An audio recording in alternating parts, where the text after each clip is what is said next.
కావ్య విషయంలో ఇంట్లో అందరూ కలిసి రాజ్‌ని తిడుతూ ఉంటారు. "మా అమ్మాయిని ప్రేమించానన్నావు, ఇంకేదేదో చెప్పావు. కానీ ఇప్పుడు తీరా చూస్తూ ఉంటే ఈ ఆమెని పెళ్లి చేసుకుంటున్నావా? కనీసం మాకు ఫోన్‌లో కూడా చెప్పకుండా" అంటూ తిడుతూ ఉంటారనమాట. అపర్ణ కానీ, ఇందిరాదేవి గారు గానీ అందరూ కలిసి. అయితే అప్పు పందిరాట ఇరిగిపోయేలాగా చేయడం కోసం కొంతమందిని మనుషుల్ని ఏర్పాటు చేసి, ఆ పెళ్లిలో అపశకునాలు జరిగేలాగా చేయాలన్నట్టు చూస్తూ ఉంటుంది. అలా అయినా పెళ్లి ఆపేశారు అన్న కారణంతో.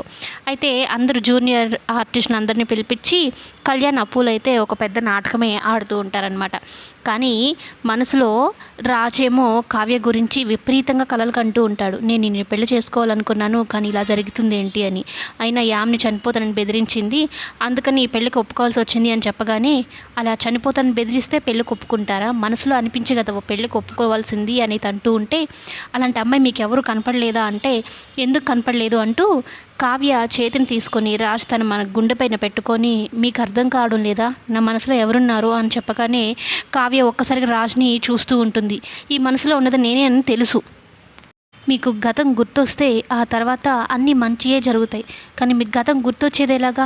న్యాచురల్ వేలో గతం గుర్తుకు రావాలంటే ఏం చేయాలి? మీకు గతం గుర్తొచ్చే లోపే ఇలాంటి దారుణాలన్నీ చూడవలసి వస్తుందేమో అని భయంతో ఆగిపోతున్నాను అని అయితే చెప్తూ కావ్య తనలో తానే బాధపడుతూ ఉంటుంది రాజు తన ప్రేమ గురించి చెప్పిన.